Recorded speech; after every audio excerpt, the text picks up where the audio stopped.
حي على الفلاح. Assalamu alaikum. I actually heard someone say that those who believe that there is a life after death are fooling the world. Those who believe that there is an eternal, beautiful life are actually stupid. And those who believe that there is something good to come after you die and we're all working and toiling for something good to come after you die are actually crazy. Now, I just want to say I'm a believer. I believe in all of that. Subhanallah. I'm neither crazy nor am I stupid. And I do know that as believers, we believe in the last day. We believe some supreme deity made us. We call him Allah.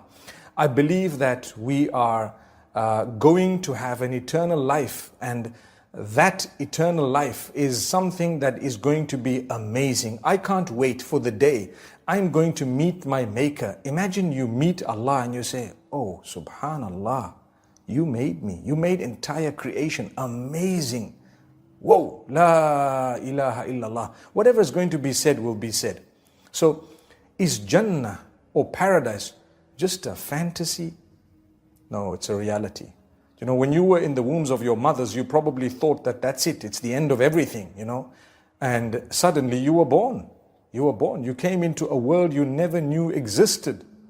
And guess what? It was very different. No one in that womb could have described it to you. Not at all.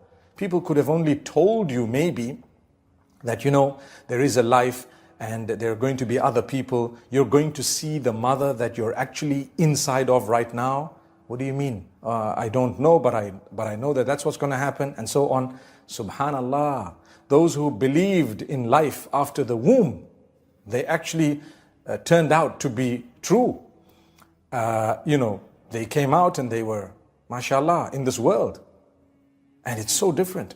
Anything you liked or loved while you were in the wombs of your mothers, number one, you can't remember.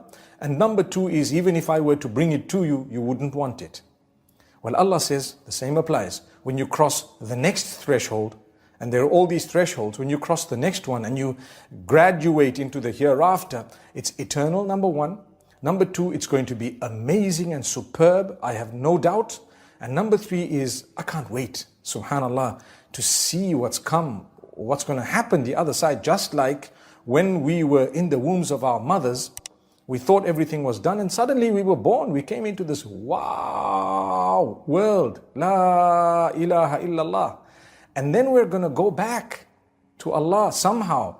And I know that I'm going to be meeting with my maker. It's not a fantasy. It's a matter of belief. We believe it. So those who have their opinions can stick to those opinions and views. The loss is theirs, not ours. I always say, just for argument's sake, to those who don't believe, I believe. And I must make it clear that I believe firmly. I'm convinced, and not just me, but most of the Semitic faiths actually have the same beliefs in this regard. But for argument's sake, if we were to talk to someone who doesn't believe and says there's no life after death, say they were right, for argument's sake.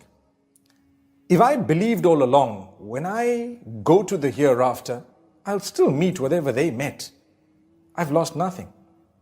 But if I was right, they've lost everything. Subhanallah. So from a sensible, you know, from a common sense perspective, what should we do rather? Should I rather take the precaution, safe side, or should I take a risk? Now that is only when you're arguing with someone who doesn't believe. But the fact that I believe solves the matter. I do know, and I'm going to enjoy my life, and I will enjoy it, and I do enjoy it. That doesn't mean that I'm not going to live my life to the best of my capacity and ability. All the rules and regulations placed on me by the Almighty are actually there in order to ensure that I live a beautiful life, a life full of goodness, and a life where I will be happy. You know, no stealing, no insulting others, no abusing them, no hurting people, no killing, no fighting, no swearing, no stealing, etc., etc. All these rules are there in order to ensure that I have a good life on earth and I'm fair and balanced. That's what it is. So it's not a bad thing, my brothers and sisters. May Allah subhanahu wa ta'ala help us to lead our lives in such a way that we realize the favor that He has bestowed upon us by placing rules and regulations. When we have a loose-ended idea of just do what you want, sometimes we don't know where the limit is. We begin to insult people. We begin to swear them and claim, well, that's my right. And then when they insult us, it's not their right. We feel bad. I mean, when you insulted someone, they didn't have the right to feel bad, did they? But when they insulted you with 1/10 of the insult that you insulted them with, then suddenly you had a right to say, you're not allowed to do that. How could you? That's where we say, let's go back to what Allah teaches. Don't insult so that you will not be insulted. And don't hurt others so that you will not be hurt. May Allah subhanahu wa ta'ala grant us goodness. I really look forward to the hereafter, and I really believe that inshallah we will be going to a much more beautiful place. We will be going into the eternal paradise, and we will be meeting with the one who made us and the messengers and all those who were there before us. Whoever has passed on before us, we are going to meet them, and we will also meet with those who will pass away after us. We will gather in paradise. It's a matter of belief, and there is nothing wrong, subhanallah. In fact, if anything, I'm totally convinced that that is correct. May Allah bless all of us and grant us paradise. And even those who don't believe that, may Allah guide them towards the goodness and then grant them the paradise that they at one stage didn't believe in. My brothers and sisters, people are asking about women changing their surnames after marriage. Well, in a world where women's rights are being discussed, people look at Islam and say, Islam does not give women their rights. Islam actually upholds rights that people haven't even thought of. Subhanallah, why give up your entire identity for a man? Subhanallah, don't you have the right to maintain your own identity, your lineage? Islam says, don't change it. You belong to your own lineage, your father, your family, your own surname. Why should you adopt someone else's surname simply because you're married to them? I've known of people who've had to change their surnames thrice because of divorce and because of being a widow. May Allah subhanahu wa ta'ala protect us.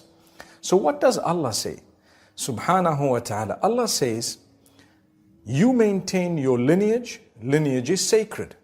And what we need to understand is you will be called the daughter of so-and-so, and that would be your father's first name. So if your father's first name is Abdullahi, your name is Fatima, you would be known as Fatima, the daughter of Abdullah. Nothing will ever change that. On the day of judgment, you will be called by that name. Now, what is a surname? A surname is just a name of the family, something that people would recognize you and your family by. So you maintain your surname too. If you really have to change the surname or add your husband's name because of immigration purposes, because of some legality where you're staying, there is scope of permissibility in that regard for as long as there is no deception in the name or the surname. So, it is best to keep your name as you were born, your father's name and surname. That is the ideal. That is the Islamic teaching. If you really have to change it, you make a minimum change to it, subhanallah. If need be, like I said. So instead of being known as Fatima, the daughter of Abdullah, it is not wrong to be known as Fatima, the wife of Shu'aib, for example. So if someone says, this is Fatima, which Fatima is she? Well, she is the wife of Shu'aib. That's okay. So Fatima, Shu'aib, there is a little word that is missing there, which they usually hide. So when you say Fatima Abdullah, you actually mean Fatima, daughter of Abdullah. The word daughter of or bint in the Arabic language is normally dropped. Although by right, a lot of scholars say you should say that word, Fatima bint Abdullah.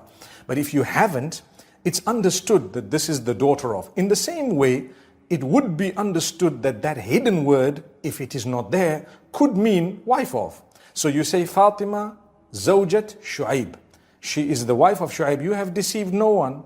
Everyone knows this is the wife of Shu'aib. But the thing is, when you start changing your documents and your identity and your identification, as is taught by some cultures, what would happen the day you are divorced? And now that divorce is so rampant, what would happen if you were to go through 2 or 3 divorces? Why should you keep changing names and keep, isn't that, subhanAllah, a beautiful way that Islam has protected a woman to say, you maintain your identity. Who you are shall remain who you are. You don't start belonging to a man in this sense that your lineage is also gone. May Allah subhanahu wa ta'ala protect us. So I hope I've put things into perspective, because while Islam teaches you that your lineage is sacred, you're just not allowed to deceive people. And so if you really have to be called by your husband's name, for as long as you're not deceiving people and you make it clear that this is referring to the wife of so-and-so, there is a scope of permissibility. Some people have asked me, is it okay to add my married surname after my father's surname? So for example, someone would say, Fatima, the daughter of Abdullah, the wife of Shu'aib, so-and-so. So the daughter of Abdullah, Zahran, for example, and the wife of Shu'aib may be Malik. So if that is the case, you have not deceived anyone. Still, consider this, my brothers and sisters, as far as possible, try not to change your names. And if you really have to, then you may do it. But for as long as there is no deception in it, and you've made it clear that I'm not the daughter of so-and-so, I'm just the wife of so-and-so. Similarly, when people talk about defending the rights of women, I think that one of the rights you have as a female is to keep your name. May Allah subhanahu wa ta'ala protect all of us. And I really thank Allah for giving us such beautiful teachings regarding our lineage, our names, the fact that it's sacred. I actually had someone ask me that, is it okay for me to ask my husband to change his surname to mine? And I said, no, it's not okay. And they say, they argued back to say, but why? If this is okay, why is that not okay? And that's when you put things into perspective and you realize that, either way, you should just maintain your own identity. I think it's just a culture that we've got, and it's been, across the globe, many cultures actually say a woman loses her identity when she gets married to her husbands, and people change their identity, meaning their documents and so on. Some of those who are more popular and famous have actually, even the powerful, the rich, they've actually maintained their surnames. They might just attach their husband's surname to let people know I'm married. Like I said, if there's no deception, there may be scope of permissibility. Still, I would advise you not to change your name. May Allah bless you all. أقول قولي هذا وصلى الله وسلم على نبينا محمد. Thank you so much for listening to this short message. I pray that it has increased you in a little bit of motivation and hope. And the same applies to all of us. Jazakumullah khair. Assalamu alaikum wa rahmatullahi wa barakatuh.